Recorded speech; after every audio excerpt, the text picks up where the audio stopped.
ahí empezó una importación de sombreros, una exportación de sombreros desde Ecuador hasta Panamá para proveer. De hecho, llegó a ser una moda en aquel tiempo. De ese trasiego de gente y de sombreros se le da el nombre a ese sombrero como sombrero Panamá, aunque no lo es. Originalmente no es de allí. Eso, hace más de un siglo, es un ejemplo de una cultura o un país que le da nombre a una cosa muy bonita, muy elegante, que es un sombrero, sombrero Panamá, pero que en realidad no es suyo, es de Ecuador. Si ahora nos vamos y nos remontamos desde entonces hasta ahora en todas las crisis que haya podido haber, pero nos metemos ahora 27 de abril del año 2016, aquí en España, podemos encontrar que la historia se vuelve a repetir, que los puntos vuelven a ser los mismos. De hecho, ahora vuelve a ocurrir más o menos lo mismo y casi en la misma zona. Fijaros, hay un país que pone el nombre, los papeles de Panamá, y otro que pone el dinero, nosotros. Bienvenidos a Dulce Crisis.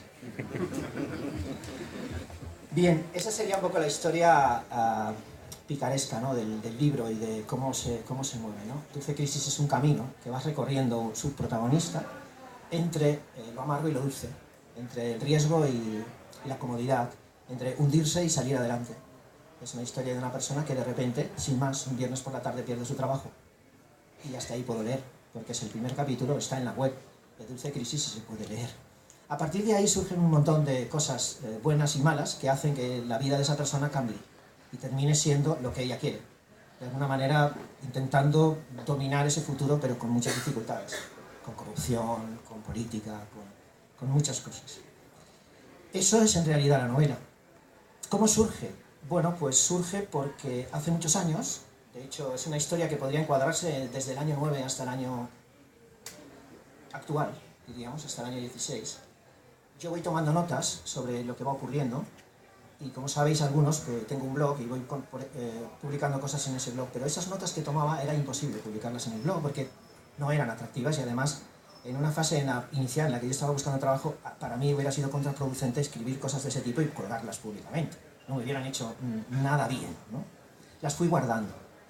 Después de un tiempo cogí esas notas y las junté, las uní e intenté hacer algo que pudiera ser pues algo más que un post de un blog, ¿no? Algo más que 400 palabras.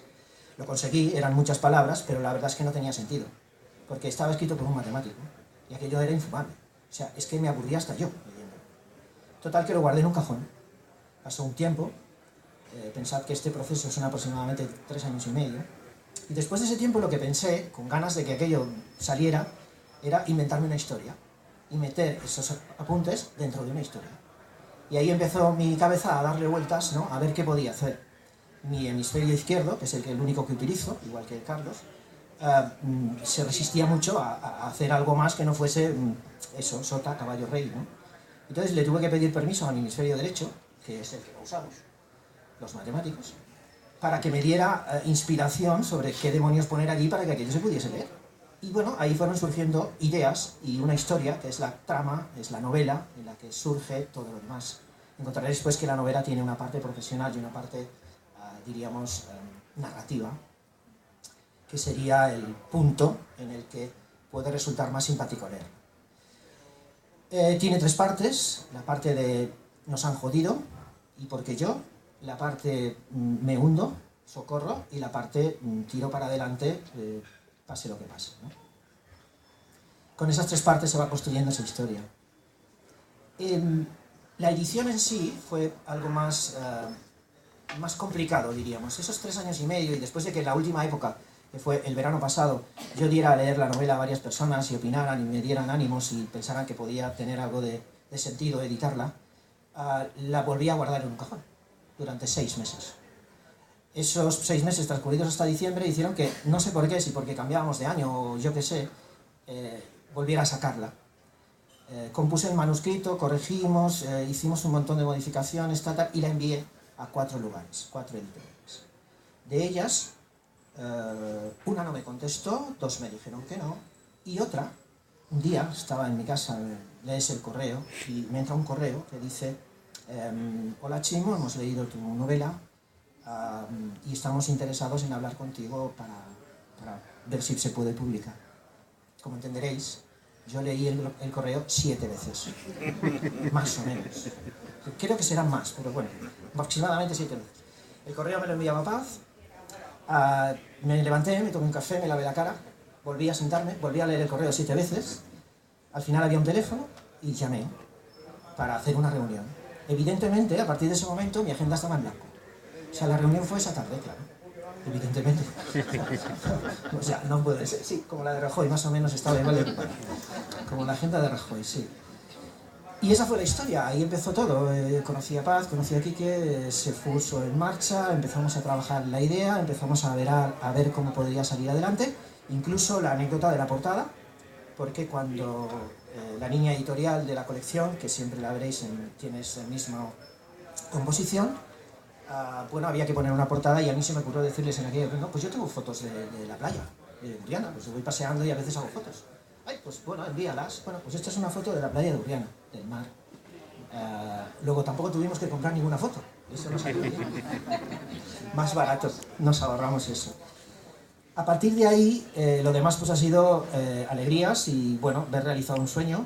De alguna forma nunca piensas que una persona que no se dedica profesionalmente a escribir pueda hacer algo así, pero yo lo que le digo a la gente es que, bueno, si tienes un sueño lo que tienes que hacer es luchar por él, ¿no? Intentar luchar por él. Ese sería el primer de las dos núcleos o de las dos cosas que puedes encontrar en el libro. El primero sería ese. Si quieres hacer algo, hazlo. O sea, no te conformes, tira para adelante. El no ya lo tienes, consíguelo. Si puedes hacerlo, si llegas al final, pues estarás satisfecho. Si no, bueno, lo habrás intentado, nadie podrá decirte que no. Recuerdo que las primeras veces que yo hablé de esto a otros profesionales de mi campo, del mundo de los recursos humanos, de la consultoría, de todo esto, me decían que estaba loco. Porque lo lógico sería que yo escribiera libros sesudos sobre recursos humanos y consultoría, era lo mío. Y de hecho son los dos anteriores que ya escribí. Uno con mis compañeros Pablo Adán y Pablo Alonso, y otro con un compañero de Cáceres, con José Luis Zuñi, que habla sobre liderazgo.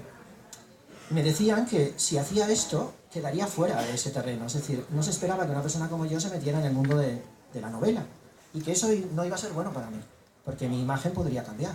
Porque podrían percibirme algunas personas que no me conocieran a partir de ese momento con otro perfil o con otra proyección, que no era la que me interesaría a mí para ganarme la vida. La verdad es que lo pensé seriamente, pero al final dije, lo cierto es que si me pongo a escribir un libro técnico, seguramente lo haré peor que todos estos. Por eso me están diciendo que lo haga. Porque ellos ya lo tienen. Y son buenos, que yo los he leído. Claro, me están empujando a la miseria.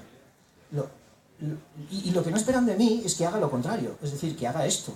Porque eso es lo que ellos no pueden hacer o no han querido hacer. Conclusión, hazlo. Y aquí está. La segunda conclusión de esta aventura de Dulce Crisis, que está ambientada en Valencia sobre todo, en el barrio de Ruzafa, en algunos lugares bonitos de Valencia, y también en Barcelona, un poquito tiene de Barcelona. La segunda conclusión es como una reflexión, ¿no? Como pararse, imaginaros ahora por un momento que estáis sentados en una terraza de la Malvarrosa, o de la Patacona, no sé, donde mejor queráis estar. Imaginaros una que seguro conocéis. Estáis sentados tranquilamente tomando un gin tonic, fresquito, agradable.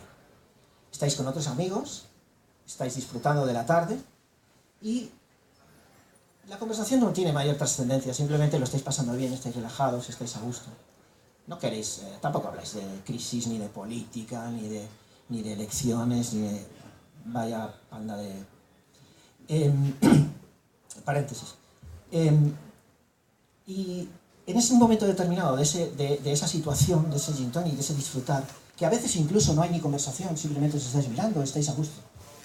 En ese local donde estáis tomando ese gin tonic, hay una televisión, como en casi todos los locales.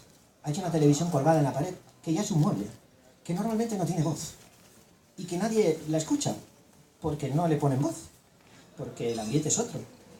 Pero que sí de vez en cuando le prestas atención, ¿no? Porque la televisión ya es un mueble que nos acompaña y siempre observamos.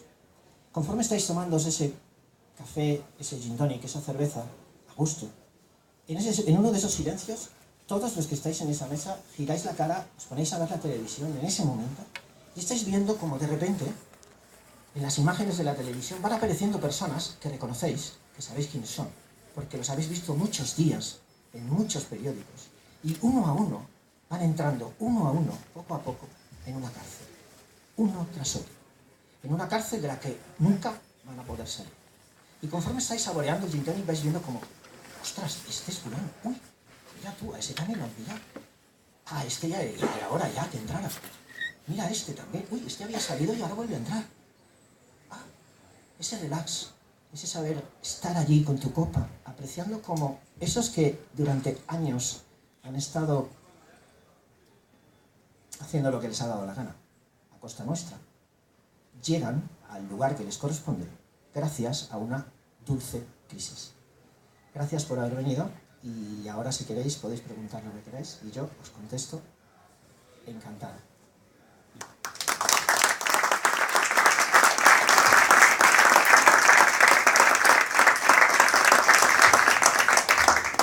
Bueno, pues si alguien se anima ahora podemos hacer alguna charla.